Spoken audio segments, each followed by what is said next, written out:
Hey everyone, how's it going? Welcome back to the Infatuasian podcast.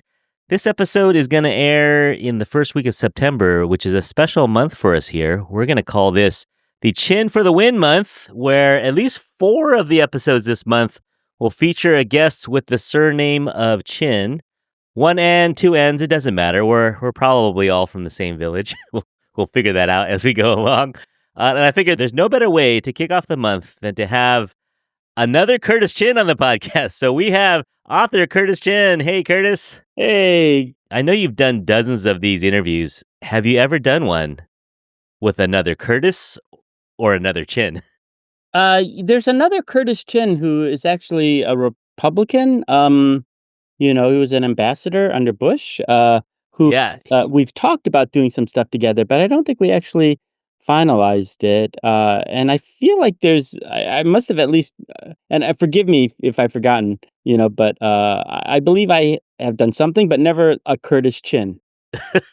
Actually, spoiler alert, we're having Curtis S. Chin on the podcast later this month. Oh, okay. That's why. Yeah. So yeah, you'll hear about him on this one.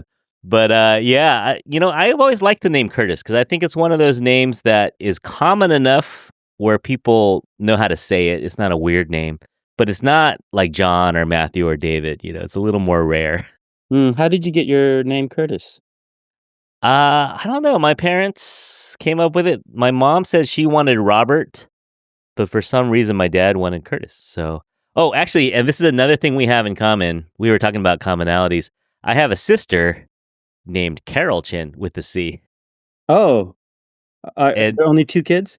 Yeah, only 2, but you have 6 total, right? And they're all C's? They're all CC's? Yeah. So your parents did that CC thing too? They did the alliteration, yeah. Yeah, interesting. And you were talking earlier, it's like your Chinese middle name is the same as mine, Guok, which is country. So that's fascinating as well. All your brothers have Guok? All my brothers have Guok, and even my cousins from that generation. Yeah. Guok. Yeah. I think that's what you do. Yeah. But it's interesting, playing around with these names. Yeah. Did you have any nicknames growing up? No, but the way I got Curtis is actually my mom grew up in Hong Kong, and she loved the movie Some Like It Hot, and she really liked Tony Curtis. And I said this in my book. It's like she named me after the worst drag queen ever. I got a funny story for you. So I was doing this book talk with another author. I was moderating. Ellie Yankamp. She wrote a book called Louder Than Lies. And I was sitting in the front row ready to moderate, and there was a guy in the front row. And he was there early. And I was like, "Oh, are you a fan? Are you here to see Ellie?" And he goes, "No, I'm here to see you." Oh. And I said, "Who am I? I'm nobody. I'm a small-time podcaster and high school teacher." And he goes, "Oh, well, I loved your book." And I said, "Oh, no." I go, "Are you looking for the author of Everything I Learned in a Chinese Restaurant?" And he goes, "Yeah, that's not you." And I said, "Oh, I'm sorry to disappoint you, but I am another Curtis Chin." So I think I ruined his night, Curtis. Oh, sorry. Where is this at? What area of the country? This was in Chinatown, San Francisco. Oh, okay. Yeah, sorry about that. I hope he didn't drive like 300 miles or something. So if you ever meet someone in San Francisco and he tells you this story, you'll know that he was referring to me. Oh, that's so funny. Yeah, I get mixed up with Curtis S. Chin a lot. We get each other's emails and messages and stuff like that. And we just kindly tell these people, "Oh, wrong one." Yeah. But now with you, it's going to have to be more specific than that. Yeah, well, I'm not nearly famous enough for anyone to mistake me for you, but this will be fun. All right, so we're going to kick off this talk in a second.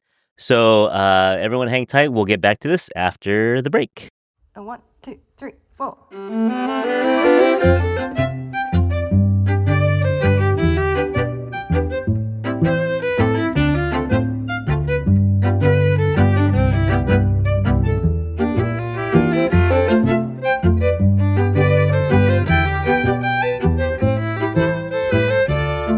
Curtis Chin is the author of the award-winning memoir, Everything I Learned in a Chinese Restaurant. He is also the co-founder and the first executive director of the Asian American Writers Workshop in New York City. He has written comedy for network and cable television, has produced social justice documentary films, has published pieces all over the place in over the years.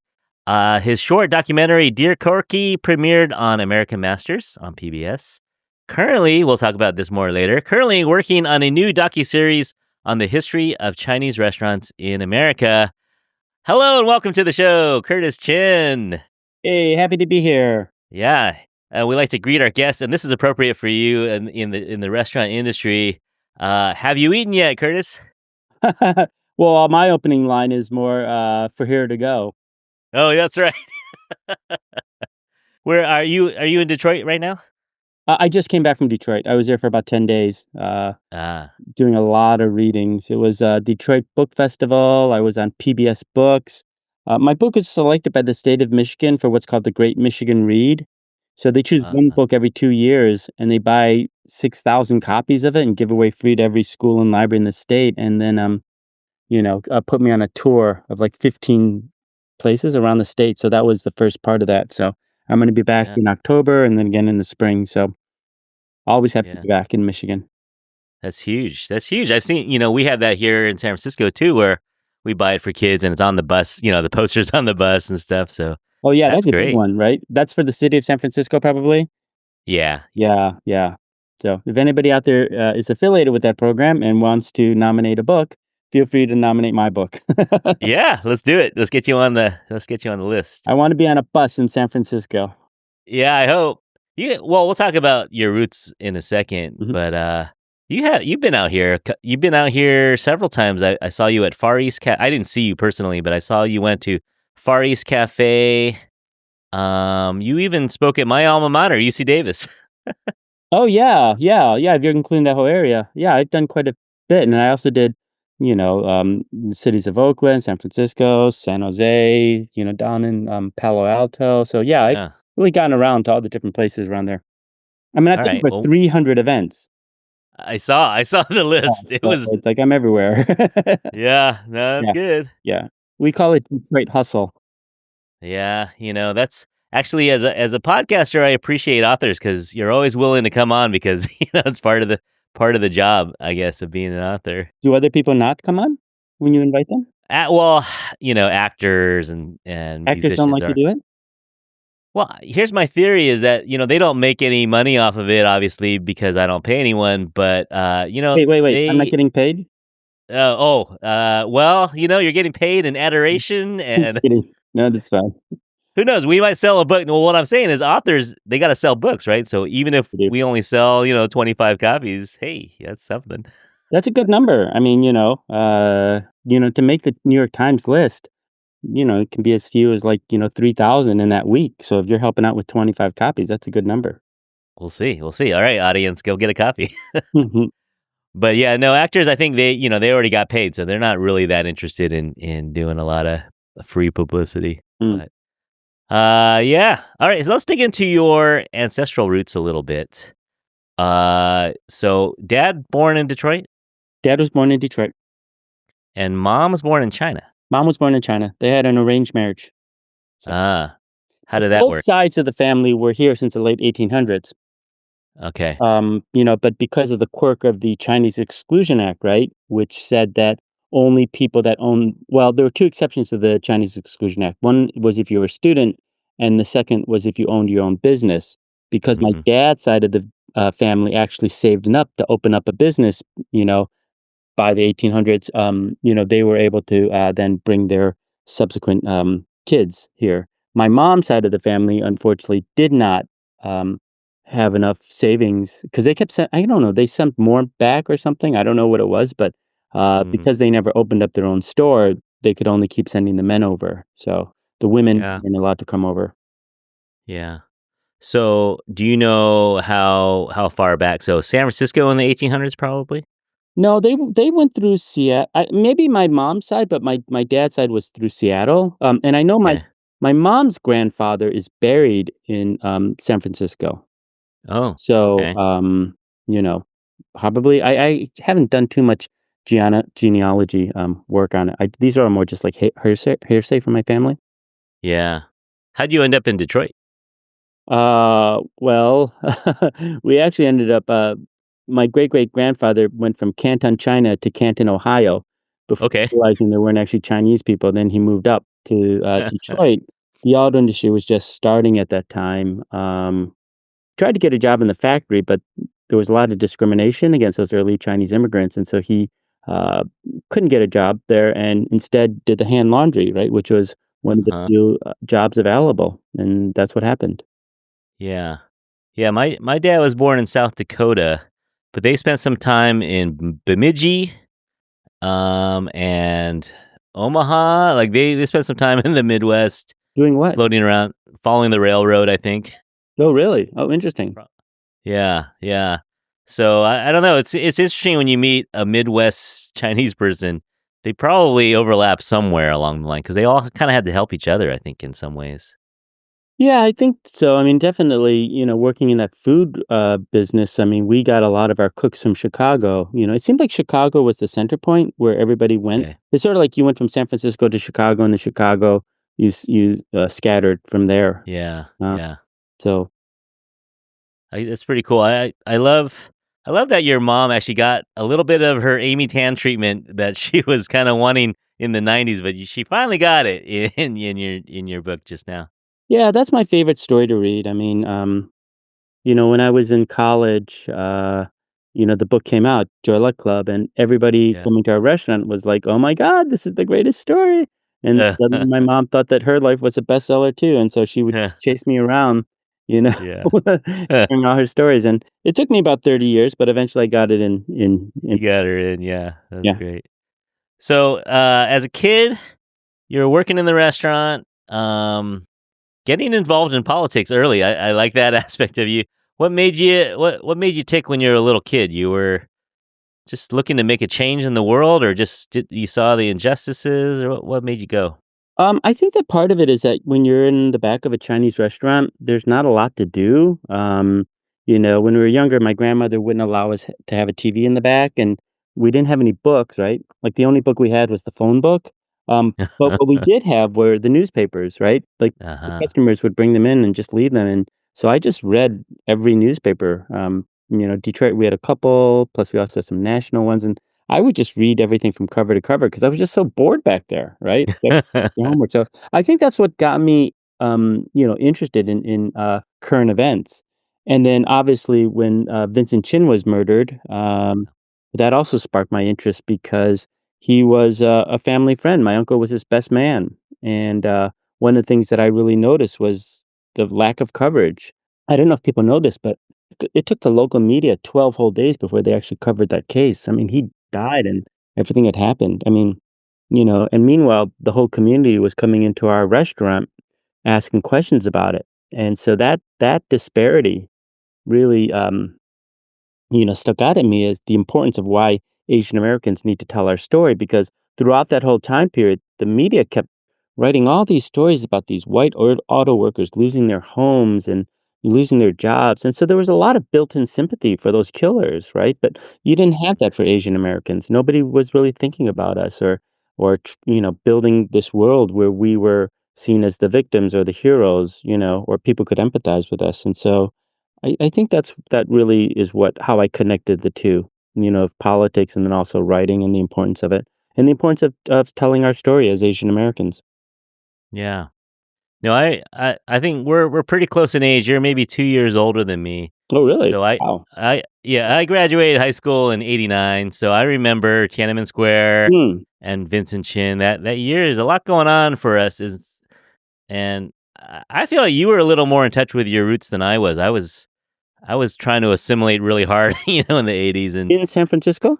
yeah, even in San Francisco, I was just trying to not stand out and trying to actually set myself apart from the immigrants because I was American Seemed born. like it's Yeah, so easy for you though, because 'cause you'd have more access to everything, right?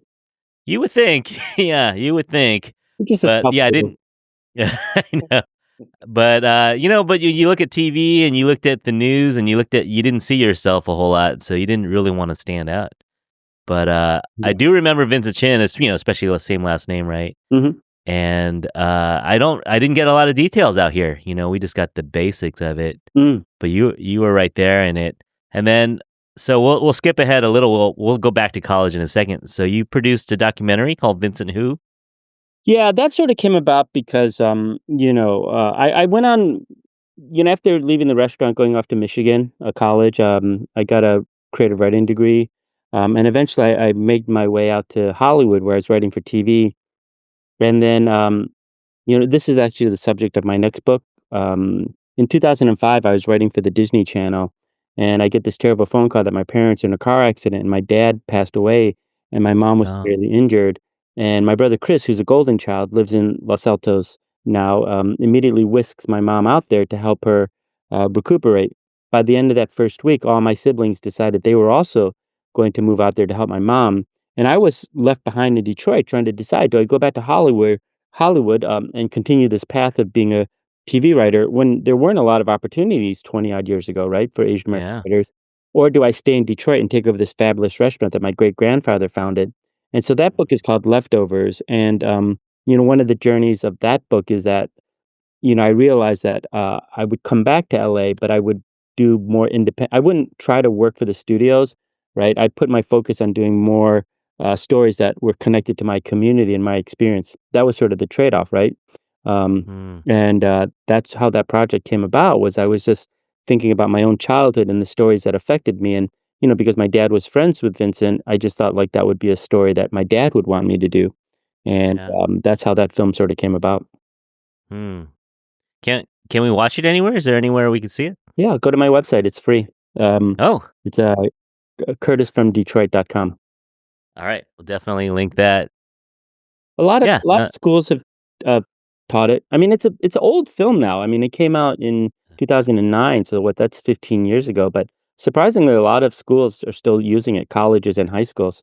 I mean, because basically what it is, it's trying to find the one silver lining that came out of the Vincent Chin case, and that was the development of an Asian American political consciousness. And so that's Hmm. what that film really looks at. It actually talks more about, Asian American community identity. So, Yeah. mhm. Well, and I think more, I mean, in San Francisco, we had a little bit of a thing about it, but ethnic studies is in California is offered at more places, not necessarily mandatory anymore, but Mhm. I think we're starting to see people looking for materials for those courses, and that'd be perfect for it. Yeah, yeah, several states now. I don't know how many. I think it's up to 9 or 10 now have Yeah. some mandate, in terms of teaching Asian American history. I mean, obviously, depending on the state, that varies in terms of how, uh, political they're gonna get. Yeah. I mean, I think that some states actually have a very soft teaching of that history and culture because you don't wanna, I mean, especially in this anti-DEI moment that we're having in this country right Yeah. now, where Yeah. there's a lot of pushback against, having an examination of our history, where even Mm, schools are even told not to teach about Japanese internment, right?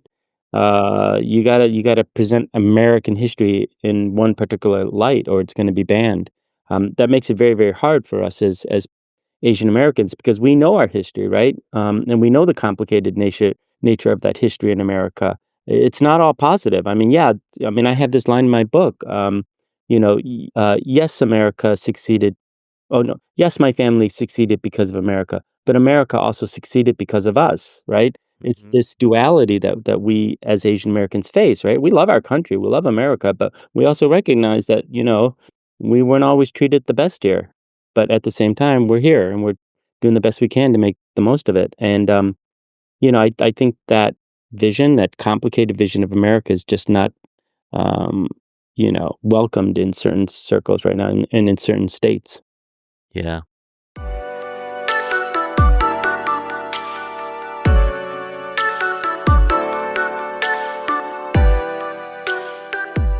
Was that a bit of the impetus for the book? I mean, like you said, it's 30 years after some of the stories happened, 40, 50 years after some of these stories happened, but what was the impetus or what made you write this book? I mean, it's part of it is that, around that time when my dad passed away, my siblings started having kids.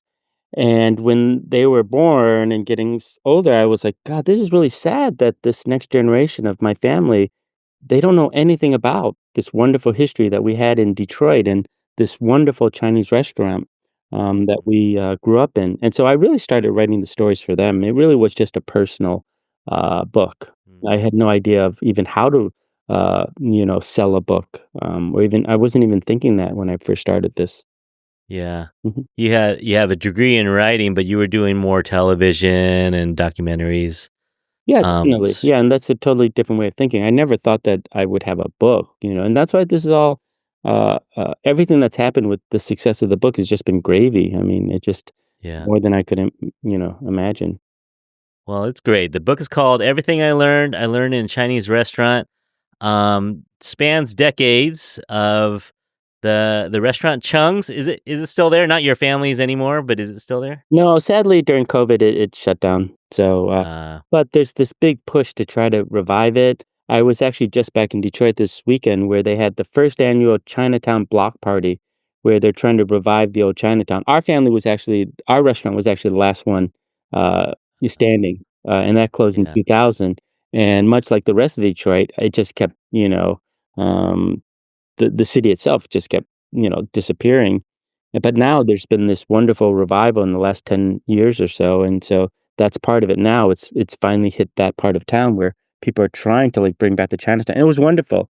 We had thousands of people there, and it just seemed really great, and I think that people wanna do it again next year, and I'm even talking to my family about how can we come back and be part of it next year, beyond Yeah. just doing a book talk, Is it Yeah. great to sort of bring back that restaurant in some form at the next event? And it's great. I mean, it's a book that it's part history. It's definitely an homage to Detroit Chinatown, but it's something that I'm sure you get all the time. Restaurant kids probably tell you all the time that they can relate to that story, but it's a coming of age story. It's a coming out story in many ways. It's just Yeah. uh it's a story about how restaurants in America, for so many of us who have restaurants in our history. I would be willing to bet that for Chinese Americans, we're almost all of us are one or two generations away from a restaurant. What's your restaurant store? Oh, I got two. Yeah. So the Chin side, they did the restaurant in South Dakota and then down to Denver. And there were branches of it. I forget the name of the restaurant. One of them is still there in Omaha, Nebraska. Not my dad's, but not my grandfather's, but it was one that he cooked at is still there in Omaha. And then my mom's dad, my Gong Gong, he had a restaurant in SF Chinatown Mhm. called Lamps of China. Building is still there, but he's not, they closed it down in the 80s. And so, yeah, both my grandparents' restaurant, my mom was a restaurant kid. She kind of did the front reception. All my aunts did restaurant reception.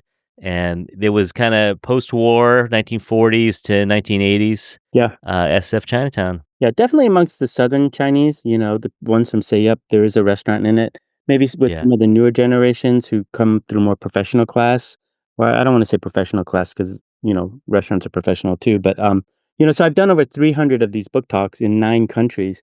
And what's been really, really cool is that I've had people, other Chinese restaurant kids coming, who say, "Oh, I grew up in Suriname. I grew up in Mauritius. I grew up in Belgium." And it's the exact same thing, you know what I mean? There really is this thing, Yeah. and that's actually something I wanna work on now, this project that sort of connects all these Chinese restaurant kids. So if you have any listeners that are Chinese restaurant kids, please have them contact me. Um, I'm going to be putting up, a website which gathers the stories of Chinese restaurant kids from around the globe. So if you have any, maybe you could share your own families of South Dakota. I just Yeah. really want to show how global this movement is, but also, show how Chinese restaurants have really had a long and storied history in the development of the United States, and, globally. So um, Yeah. that's one of the new projects I'm working on. Yeah. That's really cool.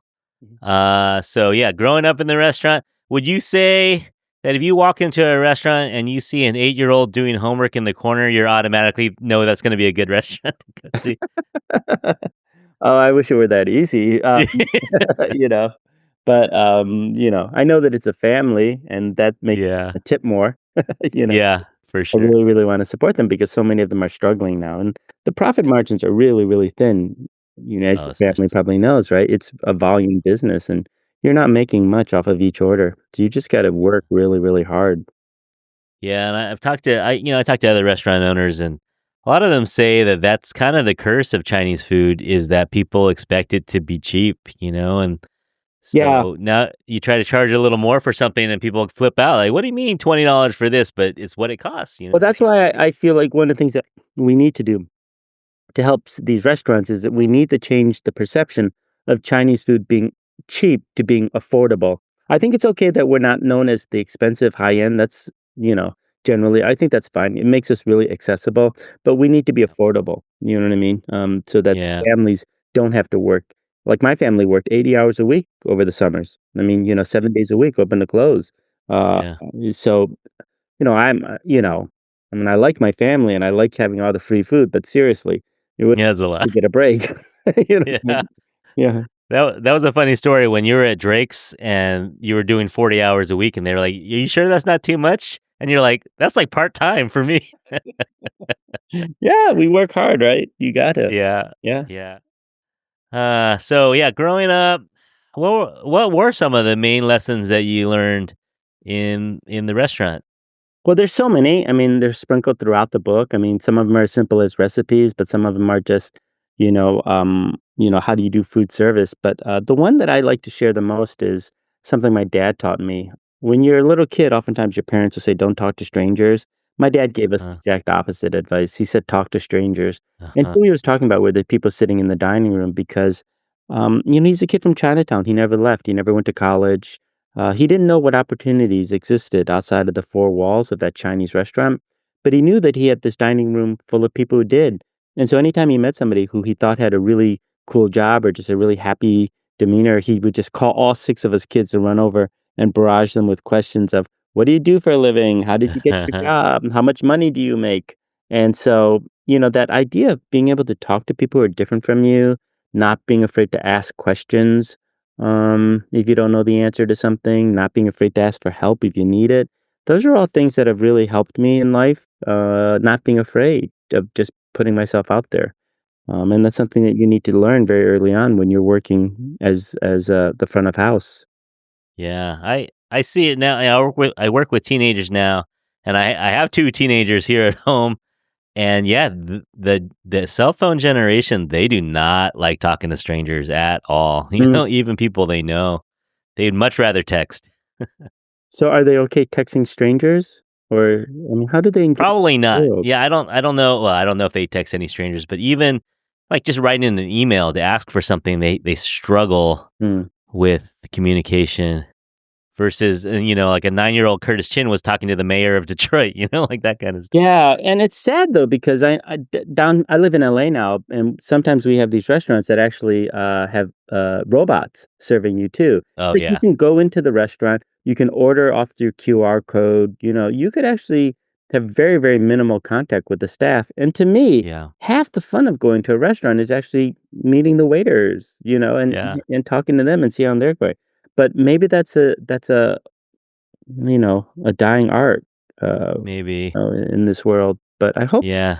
I hope that we don't. I mean, technology is great because it can, ease a lot of things for us. But at some point, you can't totally eliminate the human contact, right?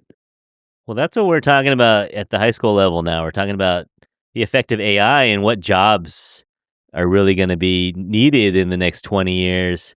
And it's a gray area. We're not sure where we're headed, but I would think communication, sensing people's needs, just by having a conversation with them is something that robots are not going to be real good at. Maybe. I mean, but the reality is that I think that some people um, see AI as a antidote to population control or shrinking. They just don't need as many people, right? That's true. We don't need That's true. people. We don't need laborers. We don't need immigrants. You know what I mean? Yeah. We can just have machines do all the work necessary, and we could freeze America with the number of people we have.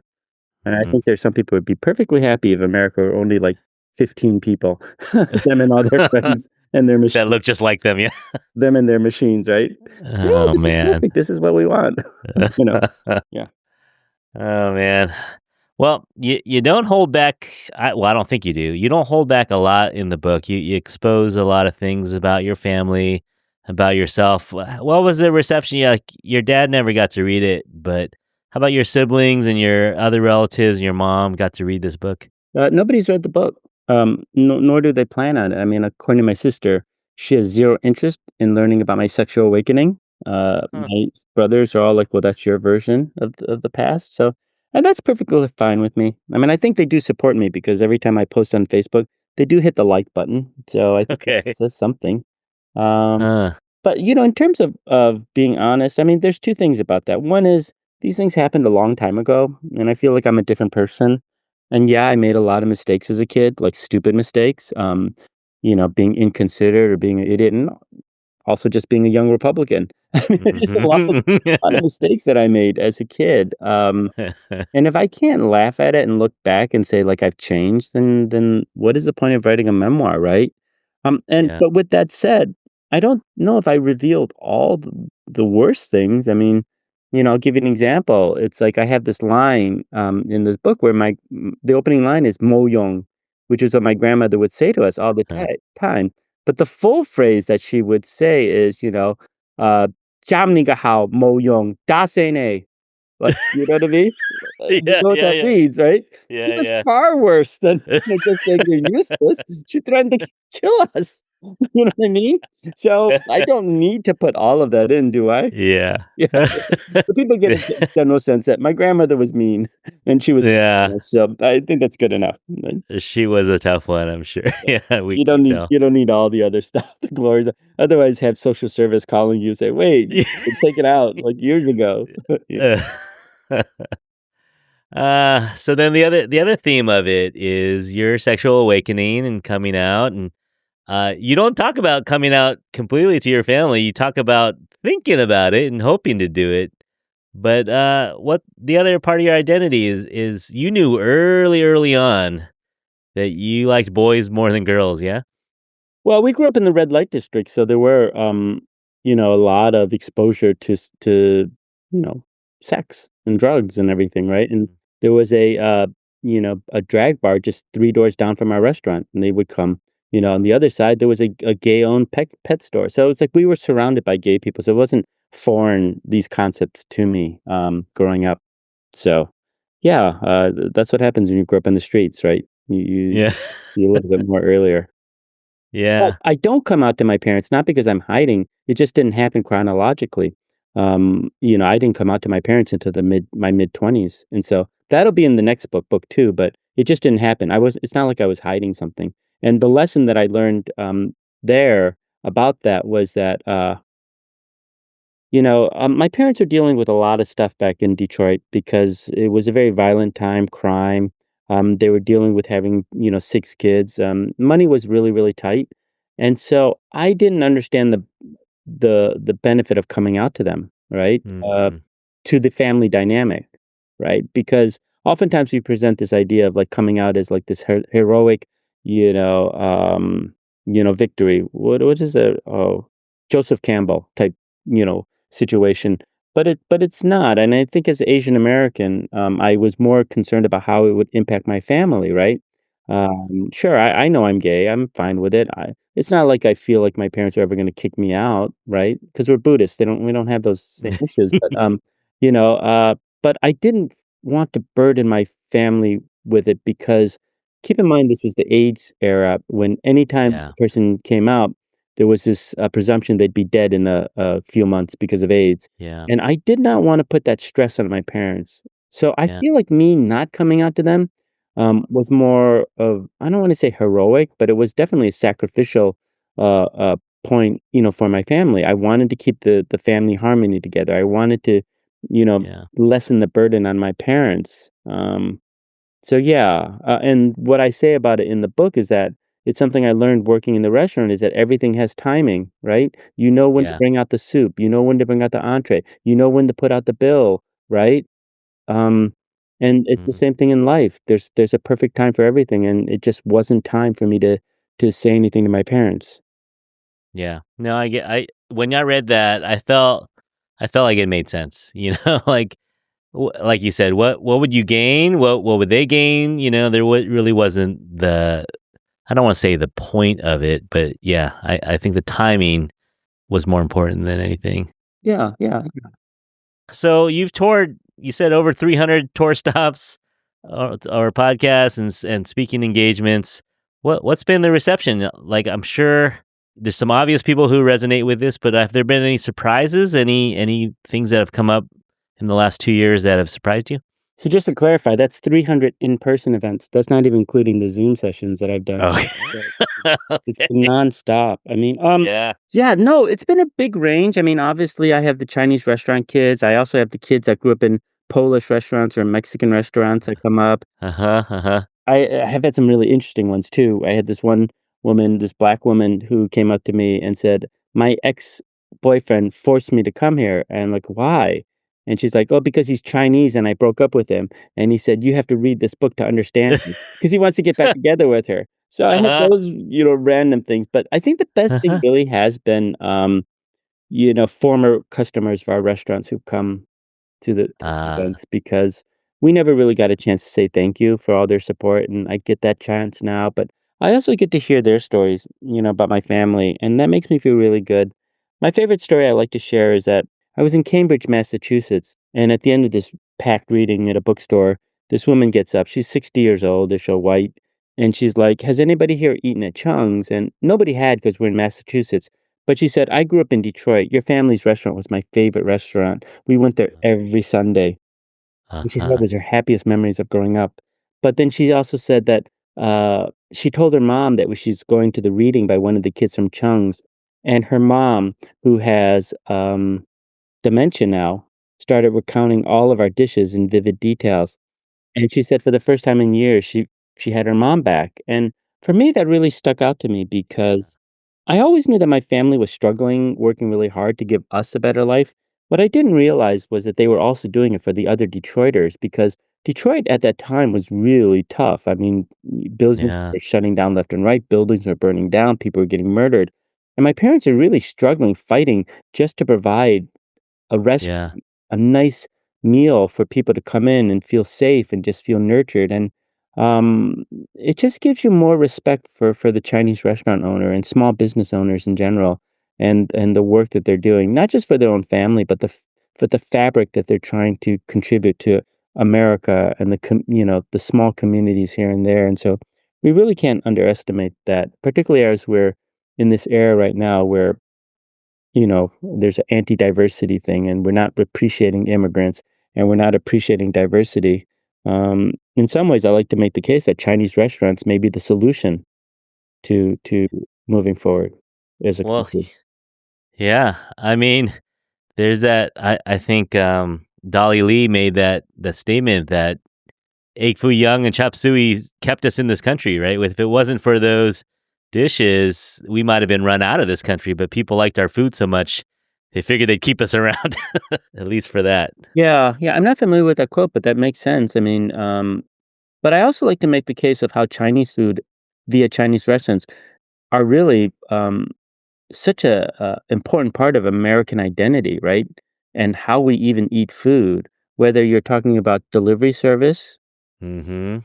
open concept restaurants, whether you're talking about custom ordering, all these things were pioneered by Chinese restaurants. I mean, the way we Yeah, eat food in America really was shaped by Chinese restaurant owners and their willingness to adapt to the marketplace and to their neighbors. And if you think about it, the first restaurants that people really started to go out to eat at were Chinese restaurants because when Americans started having that extra money to go out maybe once a week or once a month, uh-huh. you're not gonna go to the place that makes the same food as your mom, right? Yeah, You're gonna go to the one exotic place that's completely yeah, different, and that's why people were, like, fascinated with, like, "Oh, chop suey, egg foo yeah, young," yeah, And so, I think at some point when we look back on it, I mean, I think that Chinese food is probably one of the, made Chinese American food and Chinese restaurants really should take credit for one of the things that have shaped the American identity. yeah, global identity too, yeah, Global for now. Yeah. Yeah, because so much of yeah, what America, happens in America gets translated over. And that's something else I discovered, while traveling. When I was growing up, I always thought of myself as Asian American. I never had these identity crises of like, oh, am I Chinese or Asian or am I American? I understood what Asian American meant because, my family was, my dad was. Do you know what I mean? Um, yeah, and so I've always just worked on that identity, both personally, professionally, politically, artistically, creatively. I'm Asian American. But now with this book, um, traveling around the world and speaking to these people from the Chinese diaspora, I realized that I'm also part of this community too, and that's pretty exciting to think about it because, for a lot of these Chinese families that have moved to other countries which don't have a large presence as much, they are not able to engage in these discussions and these reflections, right? But we're, as Chinese Americans, we have that ability to do that here. And a lot of people in the Chinese diaspora do look to the U.S. about, these issues. And so that's kind of exciting as well. Yeah. Yeah. Well said. All right, everyone out there, go get a copy of Everything I Learned. I Learned in the Chinese Restaurant, available everywhere. You won't regret it. It's really great.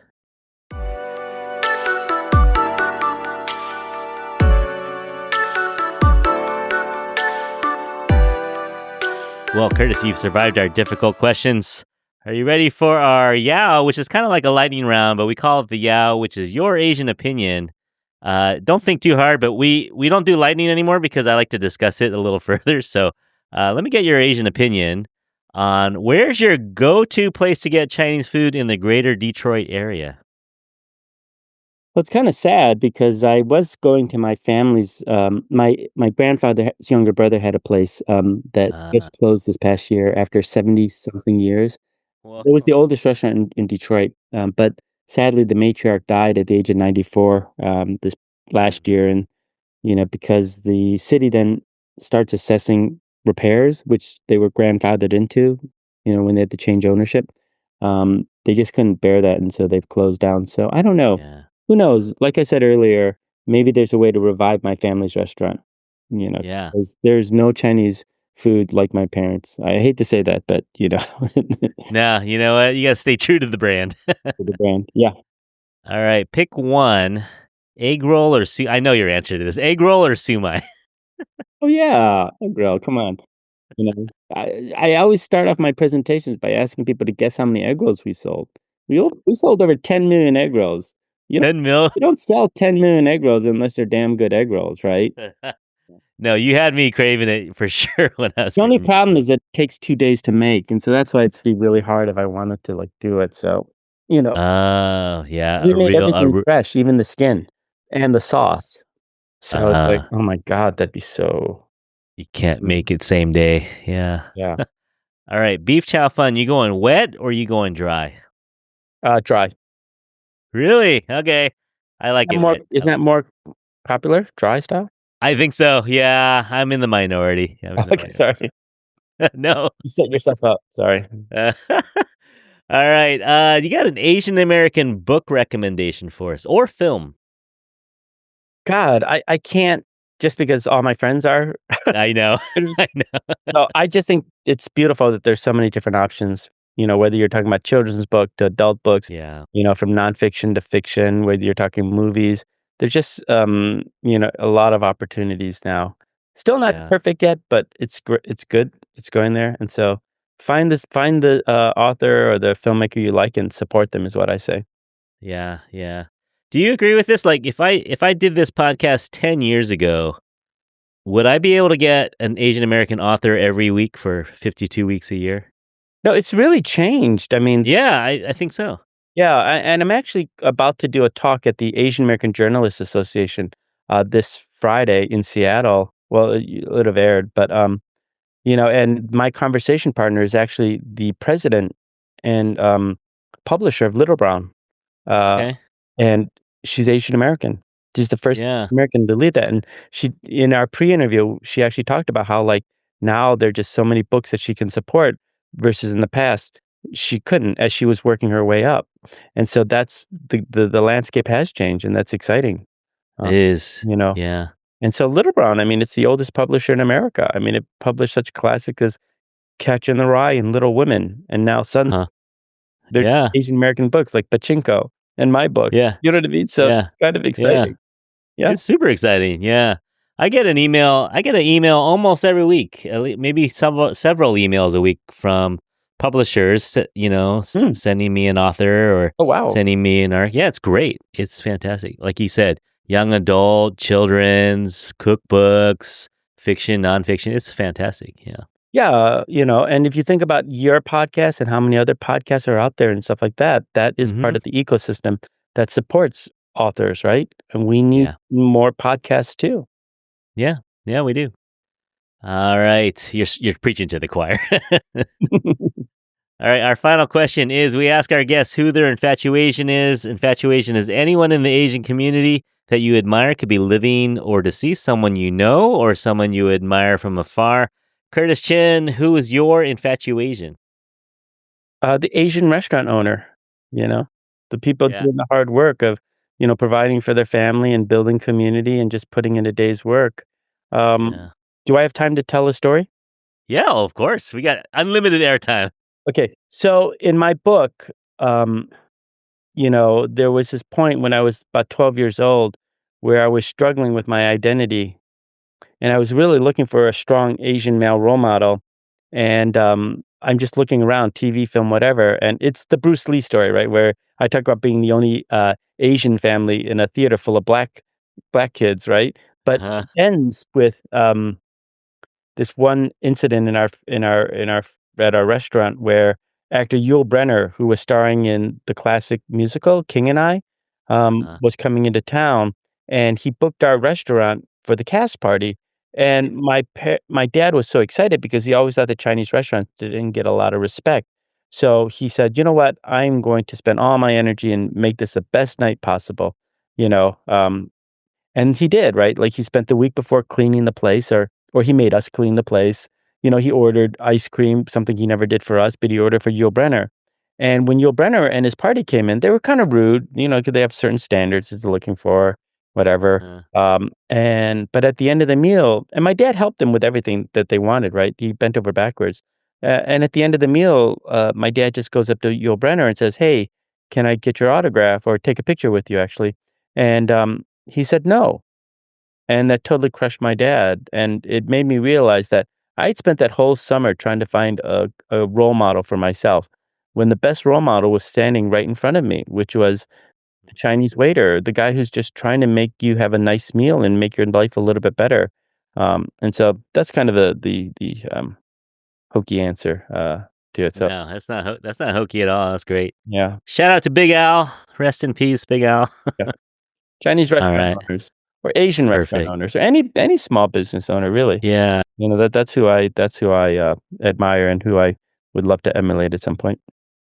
Yeah. I listen to, I don't know if you like him, but I listen to Dave Chang. He has a podcast, and they were reviewing the show The Bear, which is about running a restaurant. And after that show, he just said, why would anyone want to do this?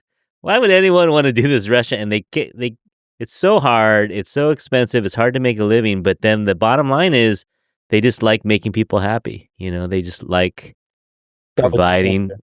Yeah, that was Did his he like answer. the show? Did he like The Bear? He liked it, but he said it gave him PTSD. Like running a restaurant is so hard and it's just so stressful. But there's nothing else like it. Just provide making people happy is just it's something that you joy. love doing. Yeah. If I had any hope, I would like my next book to become a TV show. That's my dream. Yeah. So Yeah. we'll see. Fingers crossed. It'll be the Fingers Chinese crossed. American version of The Bear. Yeah, let's do it. All right. Well, I think that's going to do it for us. What do you got coming up? You're working on your documentary and the other memoir. I have a new documentary for PBS about a Taiwanese American artist. Is really, really wonderful. And so that film's due in a week or two. Wow. Then I'm Okay. working on the next memoir, hoping to sell it. We're going back to the publisher in mid-August. And I'm still booking events. I mean, I'm still getting lots of inquiries, so I'm still doing that. And I'm doing the Chinese restaurant kid story website, which I'm just in the beginning stages. So if anybody wants to be part of it and wants to help volunteer, I don't have any funding for it. It's just a volunteer thing. But if anybody wants to help out with that, please have them contact me at info@curtisfromdetroit.com. It'll be like a crowdsource type thing. Okay. Yeah. There's a podcast called Restaurant Kid Really? Podcast. Is it specifically Chinese or any? Yeah. Oh, really? I didn't know that. Yeah. They're not big. They're pretty small. I don't even know if they still produce episodes, but yeah, I'll send you a link. Yeah, send me a link. I'm happy. I think there are lots of Chinese restaurants kids out there who would be totally into this. You know what I mean? Uh-huh. We could all just work together. I feel like at some point maybe we can have a giant conference or something. Yeah.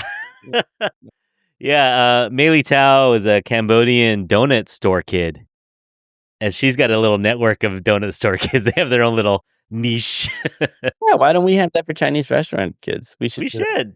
So I'm gonna Yeah. start that. I started a Facebook group actually, but nobody ever goes to it because I didn't do much to actually promote it. But Uh-huh. maybe I should put a little effort behind that now. All right. Okay. Yeah. So everyone out there, go get a book.